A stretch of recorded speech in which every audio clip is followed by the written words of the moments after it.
Bonsoir à tous. Le pape François a entamé ce mardi son 40e voyage apostolique qui va le mener durant une petite semaine en République démocratique du Congo, puis au Sud-Soudan. Le voilà donc arrivé depuis le début d'après-midi à Kinshasa, capitale de la RDC, accueilli par des foules en liesse, des centaines de milliers de personnes massées sur les 25 km de route qui séparent l'aéroport du Palais de la Nation.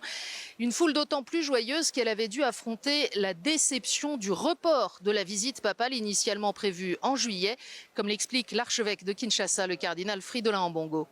Vous savez, tout était prêt au mois de juillet.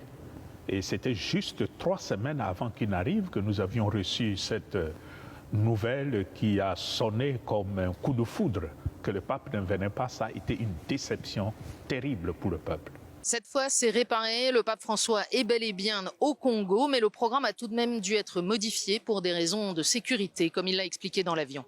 È un viaggio bello, anche io avrei voluto andare a Roma, ma con la guerra non si può andare là, e soltanto sarà Kinshasa e Juba.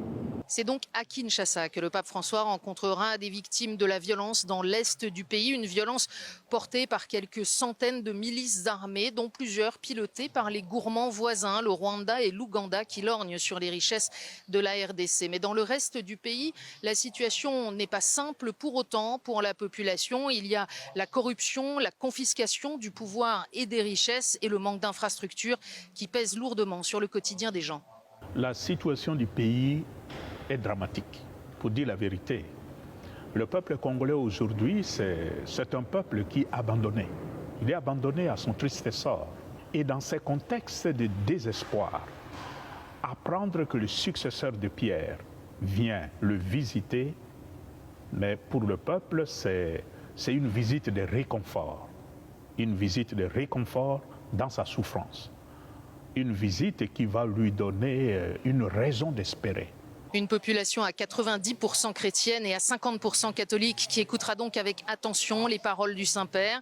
Dans son premier discours devant les autorités, François a fustigé le colonialisme économique et l'exploitation du pays et du continent tout entier. Mais il a aussi appelé les Congolais à leur responsabilité pour lutter contre la tentation du tribalisme, contre l'appât du gain ou encore l'exploitation des enfants. Il a souligné les extraordinaires richesses de ce pays. D'abord ses richesses naturelles. C'est le deuxième poumon vert de la planète après l'Amazonie, mais également sa grande richesse, sa jeunesse. Demain, le pape François célébrera la messe en rite zaïrois pour la justice et pour la paix, avant de rencontrer une délégation des victimes de violences. Et tout cela sera naturellement en direct sur KTO et KTOTV.com.